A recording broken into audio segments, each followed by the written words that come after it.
Ah, attendez, tracteur, ouais, on est à la campagne. Hein. Ah, là, il est en train de me regarder bizarre, là. Ah, il me regarde chelou. Ouais, il est bizarre, ce mec. Ah, il doit se dire qu'est-ce qu'il fait, là. Il parle devant un écran, ça, il est trop chelou. Voilà, petit tracteur, petite post-tracteur, désolé. Hein. C'est la campagne, hein. Il n'y a pas de bagnole, mais il y a des tracteurs. Donc, c'est un petit peu pareil. Underneath it all, everything's actually all right. You're okay. You have more power. Salut à toi mon petit poteau, moi c'est François, bienvenue à toi sur la chaîne Au bout du fil. J'espère vraiment que tu es en énorme forme. Aujourd'hui c'est une vidéo complètement spéciale, vous allez voir en termes de montage tout ça, je vais pas autant m'appliquer on va dire. C'est vraiment une vidéo qui est à partir sur de la discussion. On va discuter un petit peu, j'ai plein de choses à vous dire sur cette vidéo et je tenais vraiment à la faire parce que dernièrement j'ai reçu quelques petits commentaires extrêmement négatifs, un petit peu durs et c'est pas ça qui a vraiment déclenché la vidéo parce que ça fait un moment que j'y pensais, mais je me dis que c'était le moment de publier ce genre de vidéo. Vous allez voir, elle va être sur deux axes en fait la vidéo. Enfin ça fait 4 mais bon c'est plutôt ça, deux axes. D'un côté je vous parle un peu de mon parcours YouTube, ma petite histoire par rapport à la pêche, un petit peu ce que j'ai envie de vous retransmettre sur ces vidéos, qu'est-ce que j'ai envie de faire en fait. Et la deuxième partie un petit peu mon coup de gueule entre guillemets par rapport à ce qui est en train de devenir YouTube, ce qui est en train de devenir la pêche, toutes ces histoires de sponsoring, tout ce business en fait qui est en train de s'intégrer dans la pêche alors qu'au final ce n'est qu'une passion. Et je vais un peu vous expliquer tout ça à travers la vidéo, vous allez voir, ça va être relativement simple. Je vais essayer de faire ça court, l'avantage de la GoPro c'est que j'ai à peu près le minutage à côté de l'écran là, donc je vais pouvoir savoir combien de temps ça dure. J'ai pas envie de faire une vidéo trop longue, j'ai vraiment envie de vous expliquer tout ça, question que dans les mois, les années à venir, si je retombe sur cette vidéo, je puisse voir si j'ai un peu, on va dire, pas pris la grosse tête, mais si j'ai changé ou pas. Et puis ça permet à tous les abonnés qui me suivent de mieux me connaître, parce que quand vous vous abonnez à une chaîne YouTube, vous vous abonnez aussi à quelqu'un, et c'est bien de savoir qui est ce quelqu'un et quels sont ses projets, pour savoir si ça correspond un petit peu au choix que vous avez fait de vous abonner, parce que pour moi c'est relativement important. Alors évidemment, faire ce genre de vidéo alors qu'on a entre guillemets que 2000 abonnés, ça peut paraître pour certains débile, mais je vois pas en quoi c'est différent, si c'est plus crédible de le faire quand tu en as 100 000 ou 2000. Les gens, c'est toujours les mêmes, qu'il y en ait 100 000 ou 2000, ça reste des gens derrière l'écran. Là, toi qui me regardes, tu es quelqu'un, et donc j'estime que tu es en droit de savoir un petit peu tout ça. Bref, je vais pas m'étaler sur l'intro, c'est parti. Allez potes, je remets les manches parce qu'il fait pas chaud et il devait faire beau aujourd'hui, je me suis fait niquer encore une fois pour la vidéo. C'est n'importe quoi. Donc les copains, moi j'ai commencé la pêche, je devais avoir une dizaine d'années, on pêchait à la mer avec mon père avec des cannes à coups, avec des petits bouchons et on faisait des poissons de roche tout simplement, voilà, pour le kiff, c'était vraiment un plaisir.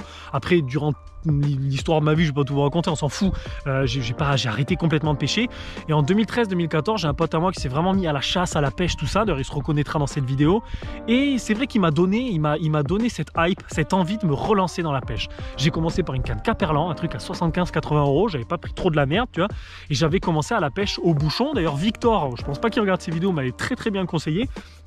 Et j'avais commencé à la pêche à l'anglaise. Et c'est vrai que j'ai commencé à attraper des carpes, des petites perches, à attraper des poissons-chats, plein de conneries. Et j'ai kiffé en fait tout simplement. À cette époque-là, j'avais aucun retour. Donc j'étais content de n'importe quel poisson que je pêchais. Et j'ai commencé à pêcher comme ça. Et de fil en aiguille, je me suis mis au leurre. J'ai commencé à attraper des black bass, à pêcher au canal du Midi. Et de 2014 à 2018, j'ai pêché au canal comme un fou. Et j'ai vraiment appris beaucoup de ce milieu, tellement que limite je faisais pratiquement plus de capot quand j'y allais. Et c'est comme ça que je me suis dit, François, il faut que tu te lances sur ta chaîne YouTube, parce que déjà à l'époque je faisais des vidéos sur Call of Duty, très peu, qui ont disparu. Vous pouvez les chercher, elles ont disparu. Et j'aimais faire des vidéos, j'aimais utiliser des petits logiciels, j'aimais ça en fait, limite la post-production, c'est-à-dire après avoir filmé, c'était limite plus un plaisir que filmer le moment présent quoi, tellement que j'aimais ça. Et je me suis dit, il faut que tu te lances sur ta chaîne YouTube, donc je me suis lancé. Il y a des vidéos qui ont très bien marché, des vidéos qui ont moins bien marché. Il faut savoir qu'au début, moi quand j'ai filmé il y a quelques années, déjà il n'y avait pas la GoPro Hero 8, les choses comme ça avec des super qualités. La meilleure GoPro, je crois que c'était Hero 4 ou 5, c'était déjà pas mal. Mais bon, après il faut avoir le budget, il faut pas oublier que sur YouTube, déjà dans un premier temps, mais il faut de l'argent. Ça paraît con à dire, mais il faut acheter des caméras, il faut acheter des batteries externes, il y en a qui achètent des drones pour avoir la meilleure qualité possible, et c'est obligé, il faut un bon PC, il faut des super logiciels, Adobe Premiere Pro, des choses comme ça a un coût. Alors après vous avez des techniques pour pas les payer, mais c'est pas le sujet de la vidéo. Vous pouvez acheter Photoshop pour les miniatures, des choses comme ça. Bon, il existe des logiciels gratuits qui sont très bons, mais ça demande un coût, de l'investissement en termes de temps et en termes d'argent. Déjà c'est une première chose. Donc si vous voulez, moi je vous dis ça pour bien vous faire comprendre qu'un youtubeur, que ce soit moi ou un autre, si on le fait majoritairement, il y a 3 chances sur 4 que ce soit uniquement par passion. Tu peux pas le faire autrement parce que moi, il faut savoir que les 2 premières années, j'avais même pas 400 abonnés, je crois. Ouais, c'est ça, 400, 450 abonnés. Donc si je le faisais pas par passion, je l'aurais fait pour quoi en fait? Je le fais pas pour le business, je le fais pas pour me la raconter ou quoi que ce soit. Ça, vraiment, je tiens à vous le dire, mais je pense que vous l'avez compris. Je le fais vraiment par pur et simple plaisir de la pêche pour vous retranscrire. En fait, moi, quand je fais des vidéos, c'est simple. Je prends une GoPro, je la mets sur moi et je vais pêcher. C'est tout. Je me prends pas la tête à faire des visionnages de malade. Après, évidemment, quand je suis en train de marcher et que je vois qu'il y a un truc qui me plaît, je vais faire quelques ralentis. Mais j'ai vraiment pas envie de trop professionnaliser la chose parce que je veux que ça reste un minimum authentique, en fait, tout simplement. Et je veux pas que ça change de toute cette authenticité. Je veux pas que ça devienne une grosse chaîne business parce qu'il y en a qui le font très très bien et qui sont très heureux de le faire et tant mieux pour eux. Mais moi, j'ai pas envie que ça devienne comme ça. Donc voilà, YouTube, tout ça, je vous ai un peu raconté le délire. Bon, c'est pas simple tous les jours. Faut savoir que YouTube, pour les youtubeurs qui me suivent, ils comprendront. Quand tu es pêcheur, c'est très délicat. Déjà, la pêche, c'est extrêmement chronophage. Ça prend un temps de malade mental. C'est-à-dire que si vraiment tu veux tenir une chaîne YouTube avec au moins 1 à 2 vidéos par semaine, il faut pêcher au moins 3 à 4 fois par semaine. Sauf soit tu as le taf qui va bien, sauf que moi, j'ai pas de taf pour l'instant, mais j'avais pas le taf qui allait bien. Soit tu as un spot de malade. Je veux dire, souvent, quand vous regardez des youtubeurs très prolifiques, regardez les spots où ils vont. C'est tout le temps les mêmes. Pourquoi? Parce que c'est les spots qui donnent suffisamment pour qu'ils puissent poster des vidéos régulièrement. Je veux dire, à un moment donné, si tu vas sur un spot, un petit lac en pleine ville où tu fais capot 3 fois sur 4, tu vas pas pouvoir tenir une chaîne YouTube très longtemps. Tu vas déjà vite péter un câble parce que ça va t'énerver. Au bout d'un moment, même ça va t'énerver de rien pêcher. Et c'est ça en fait qui fait peur un peu sur YouTube. Et des fois, je tombe un peu là-dedans. C'est que quand je pêche rien, je m'énerve un peu. Je me dis putain, j'ai pas de vidéo. Et j'essaye toujours de me dire non mais tu fais pas ça pour ça. Tu fais ça pour le plaisir. Et de toute façon, tes abonnés, ils comprendront très bien s'il n'y a pas de vidéo, qu'il n'y a pas de poisson. Donc souvent, je vous mets une petite explication. Mais voilà, c'est pour vous dire que c'est pas toujours simple. On est extrêmement dépendant du milieu, on est dépendant du poisson, il faut qu'il réagisse. Je veux dire, il y a des moments, vous pouvez balancer le meilleur méga bass du monde, ça mordra pas, c'est tout, c'est comme ça, c'est acté, c'est fait. Et on peut pas faire autrement. Il y a aussi le fait que entre les confinements successifs qui ont vraiment fait du mal, moi je sais qu'à ma chaîne ça fait beaucoup de mal, il y a des périodes où je ne pouvais plus du tout pêcher et forcément moi j'avais très peu de vidéos d'avance parce que je suis seul. Souvent les youtubeurs, si vous regardez bien, ils sont 2 ou alors ils pêchent avec d'autres personnes. Comme ça par exemple, si vous en tant que personne vous avez pêché 1 ou 2 poissons mais que le pote avec qui vous êtes en a pêché 3, ça fait 5 poissons, ça fait une bonne vidéo. Moi si je suis tout seul, si je fais 2 poissons, je peux pas faire de vidéo, c'est une vidéo trop courte ou alors je vais me faire chier à faire 10 000 plans en ralenti pour que le viewer il va vite se rendre compte que c'est n'importe quoi avec la vidéo, elle est pas bonne et que ça n'a pas d'intérêt. Donc c'est vraiment ça aussi que je voulais vous dire. Quand vous êtes youtubeur, pêcheur et que vous êtes seul, c'est très compliqué. Et c'est ce qui explique que des fois, il y a des périodes où je peux moins mettre de vidéos ou alors je vais plus viser sur le tuto. Surtout que j'adore faire des tutos parce que mon objectif principal sur cette chaîne, c'est d'aider un maximum d'entre vous. Il n'y a pas meilleure satisfaction que quand tu as proposé un leurre, tu as proposé une technique et que derrière, il y a quelqu'un qui te dit « Ah merci, grâce à toi, j'ai pêché une perche, un cendre, un brochet. » Ça m'arrive, il y a pas mal de gens qui m'écrivent sur Instagram et qui me le disent et ça, c'est un plaisir, mais vous vous rendez même pas compte à quel point c'est bon d'entendre ça. Déjà, c'est une satisfaction personnelle et puis en plus vous avez l'impression d'avoir aidé quelqu'un. Et pour moi YouTube, là où il est le meilleur, c'est là. C'est-à-dire pour moi, les pranks, les vidéos comme ça, c'est nul, ça sert à rien. Il y en a qui adorent, souvent c'est les très jeunes personnes, pas que, qui adorent, tant mieux. Je trouve le meilleur endroit pour YouTube, c'est les tutos, l'entraide en fait qu'il y a entre les gens et c'est là que c'est énorme. Et c'est vraiment ce que j'ai envie de retranscrire sur ma pêche parce que en France, on est plus d'1,5 million, je crois, de licenciés de la pêche, c'est énorme. Et il y a dans ces 1,5 million, je parie qu'il y a au moins 70% qui soit débutent, soit connaissent pas trop, ou soit ont toujours pêché que d'une méthode et veulent changer. Et c'est en ça que s'inscrit cette chaîne. Alors évidemment, vous l'avez vu, si j'avais toutes les bonnes méthodes pour le faire, j'aurais sûrement plus de 2000 abonnés aujourd'hui. C'est pas le cas, ça se fait petit à petit, mais je suis pas attaché au nombre. Franchement, je me comporte sur ces chaînes comme si j'en avais 100 000. J'estime que chaque vidéo est importante, j'estime que chaque commentaire est important, et même si je gagne même pas de quoi m'acheter un duo Ryuki à la fin du mois, j'estime que c'est déjà très très bien 2000 abonnés, et même si ça doit entre guillemets s'arrêter là, je suis très content d'en arriver là, parce que voilà, c'est déjà 2000 personnes qui me regardent, et pour moi c'est super cool, et je suis absolument pas attaché au nombre. Il y a des gens qui vont vraiment viser, ouais moi je veux 25, 30, 100 000 abonnés, je veux vivre de ma passion. Écoutez, moi si un jour j'ai la chance d'en vivre, c'est très bien, mais pour l'instant, en tout cas, c'est pas l'objectif. L'objectif prioritaire pour l'instant, c'est de vous faire plaisir et de vous retranscrire ce que je peux au mieux. On va attaquer la deuxième partie de sa vidéo. Je vous ai un peu expliqué voilà, mes envies par rapport à YouTube, et n'hésitez pas, si toi, en tant que YouTubeur d'ailleurs, à me dire dans le commentaire un petit peu ce que tu en penses de tout ça, si tu es d'accord et quel type de vidéo toi aussi tu veux faire. Et d'ailleurs, je pourrais regarder ta chaîne, ça me fera plaisir, parce que je suis pas mal de petits YouTubeurs. Je suis pas forcément abonné, c'est pas bien, mais j'en suis énormément qui le savent peut-être même pas. Mais je les suis, voilà, j'aime bien regarder les très très jeunes YouTubeurs, des mecs qui ont même des vidéos de basse qualité, mais de temps en temps, ils m'apprennent des choses et c'est ça que j'aime. Deuxième partie de la vidéo, c'est un petit peu mon coup de gueule. Je trouve que la pêche, sportive ou pas, d'ailleurs, j'ai même pas envie de l'appeler comme ça, mais la pêche en France, c'est en train de devenir un peu chelou.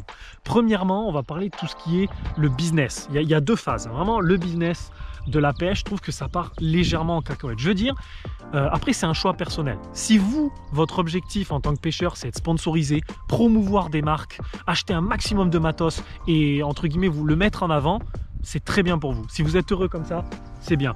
Mais moi, c'est absolument pas mon objectif. Moi, mon objectif, en priorité, c'est juste kiffer.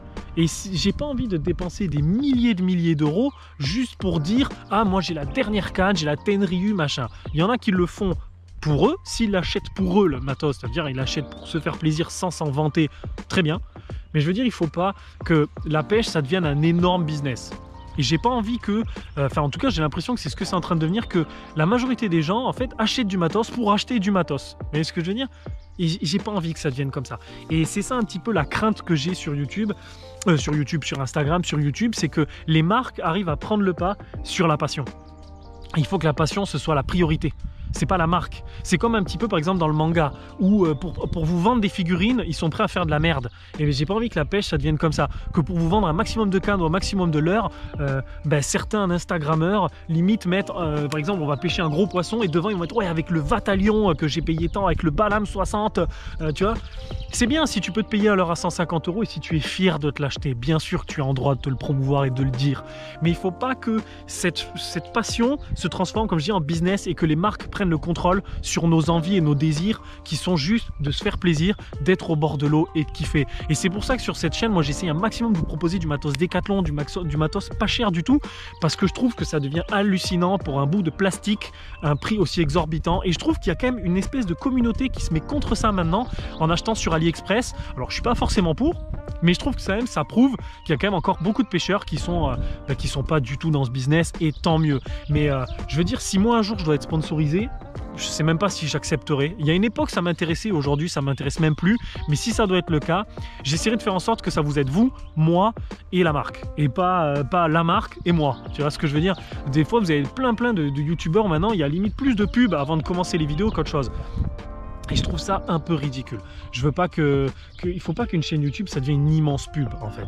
Il faut que ce soit juste un partage d'une passion. Voilà. Après, si l'axe de ta chaîne c'est la publicité, c'est-à-dire promouvoir des marques et tout, tant bien, grand bien te fasse. Si l'axe de ton Instagram, c'est de parler d'une marque, grand bien te fasse. Mais si, en contrepartie, tu es constamment obligé de pêcher avec une seule marque, de ne pas changer de leurre, de promouvoir qu'un seul leurre, c'est-à-dire que tu es au bord de l'eau, on va dire que ce jour-là, c'est un gunky qui marche, ah ben non, je ne peux pas l'utiliser parce que moi, je suis sponsorisé Sakura, tu as cassé complètement ton délire. Et là, c'est plus de la pêche que tu fais, mais c'est qu'en fait, tu es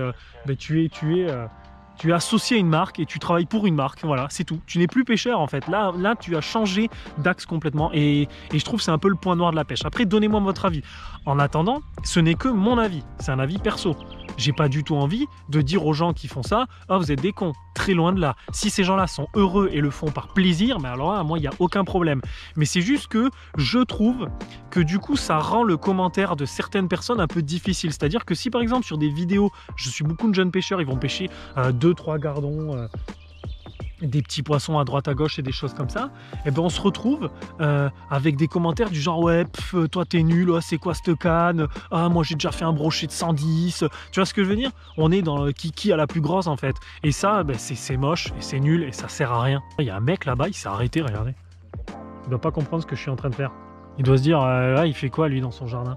C'est fou, hein, tu peux habiter en pleine campagne dans une zone, franchement je suis limite paumé, t'as toujours un mec quand je suis en train de tourner des vidéos dehors ou quand je suis en train de faire un truc qui me regarde, qui s'arrête. Bon, lui, c'est peut-être pas le cas, hein, je vais pas faire le parano, mais c'est abusé.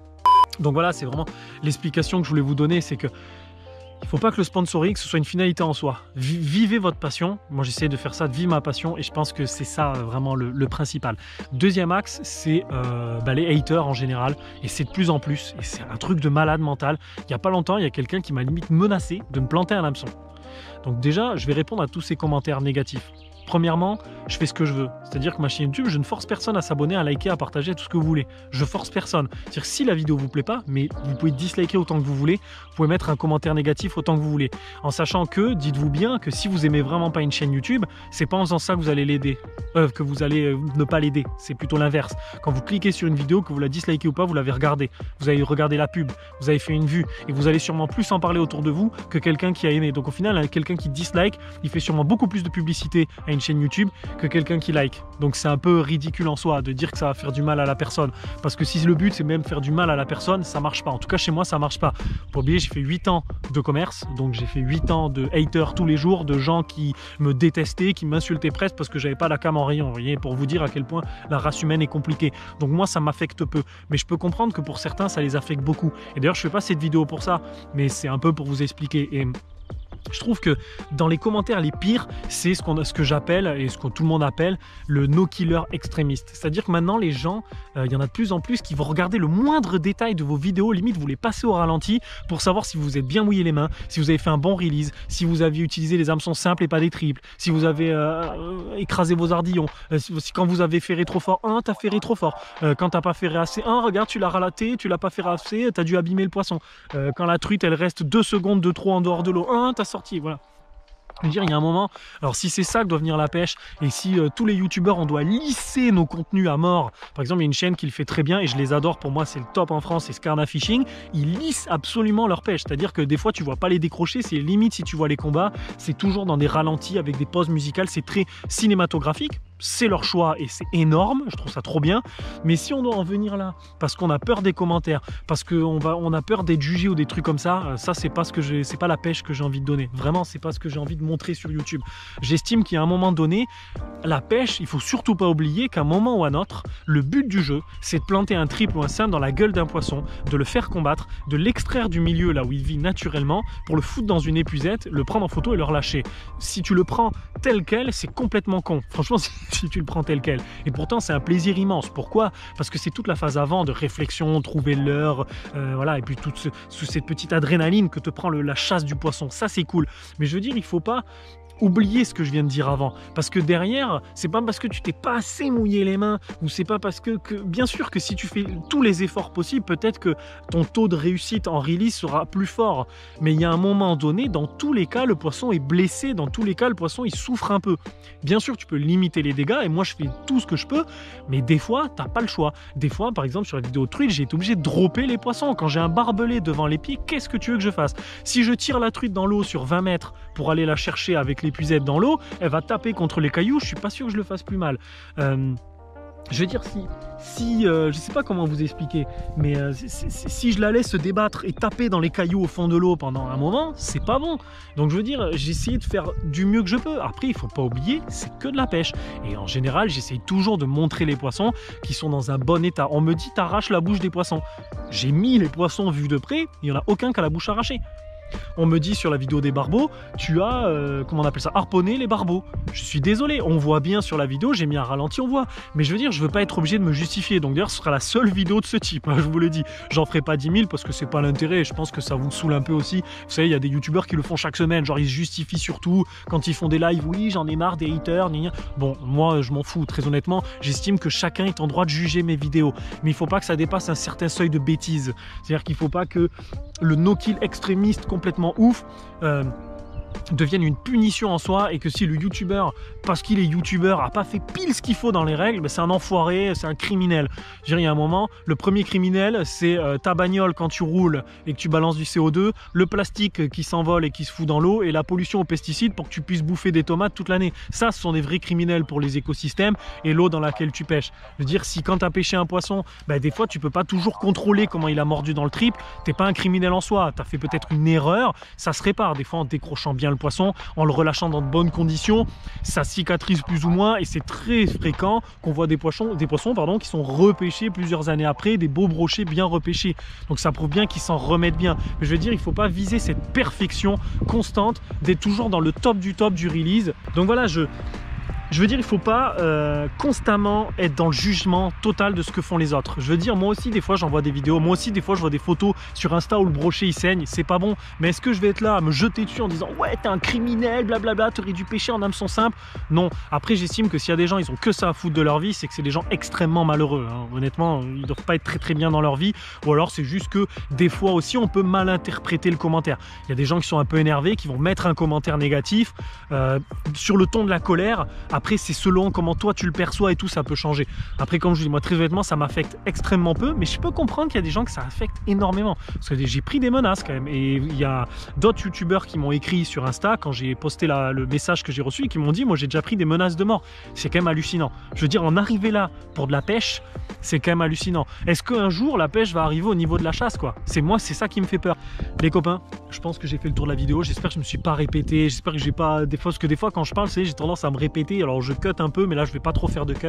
Je vais vraiment sur une discussion. Je sais que ça va être une vidéo un petit peu longue. Je sais que c'est pas une vidéo qui va faire beaucoup de vues, mais je tenais à m'exprimer sur cette chaîne, à dire ce que je pense, à donner un petit peu mon avis. N'hésitez pas à donner le vôtre par commentaire. J'espère que j'ai pas dit de phrase qui peut blesser certaines personnes ou non. Je pense avoir contrôlé un petit peu, parce que c'est vrai que des fois on dit des choses, ça peut être très mal perçu, mais voilà, moi l'objectif de cette vidéo c'était vraiment vous faire comprendre un petit peu là où je veux en venir, vous parler un petit peu des haters, de tous ces gens qui se la pètent avec leur matos, de tous ces gens, de tous ces types les no-killers extrémistes, tout ça, et de l'autre côté aussi de toutes ces marques qui sont en train de s'immiscer dans notre pêche. Et est-ce que c'est bon ou c'est pas bon, j'arrive pas trop à le savoir, mais en tout cas de garder la tête froide par rapport à ça et de pas devenir comme certains vraiment axés sur la publicité. Je pense que c'est ça, si je vais faire un récapitulatif de la vidéo. Les copains, j'espère que vous avez kiffé. J'espère que cette vidéo vous aura appris à mieux me connaître. N'hésitez pas à m'en parler dans les commentaires, à me dire un petit peu ce que vous pensez de tout ça. Si vous êtes sponsorisé, si vous kiffez ce que vous faites, si vous aimez acheter du matos, voilà, c'est un choix perso de chacun. Mais je préférais en parler sur cette vidéo. Moi perso, vous le savez maintenant, mes envies et mes désirs, ça peut changer le long d'une vie de pêcheur. En tout cas, toutes les vidéos que je ferai, ce sera toujours pour vous faire plaisir et pour essayer d'être le plus transparent possible sur ma pêche. Bien sûr que je cut certaines parties, parce que j'ai pas le choix et parce que c'est moche en vidéo. Mais en tout cas, je vous mens quasiment jamais. Je dis quasiment parce que des fois, bon, on peut en rajouter un peu avec les angles de caméra ou avec quelques filtres, mais c'est tout. En général, sinon, tout ce que je fais sur vidéo, c'est bien réel et il n'y a pas de mensonge là-dessus. En tout cas, les copains, j'espère que vous avez kiffé la vidéo. À très bientôt sur la chaîne Au Bout du Fil. Vous verrez semaine prochaine une belle truite bien sympa. Ça va être très sympa. J'ai hâte de la monter cette vidéo. Je ne l'ai pas encore faite. Ça va être énorme. Les potos, salut. Challenging.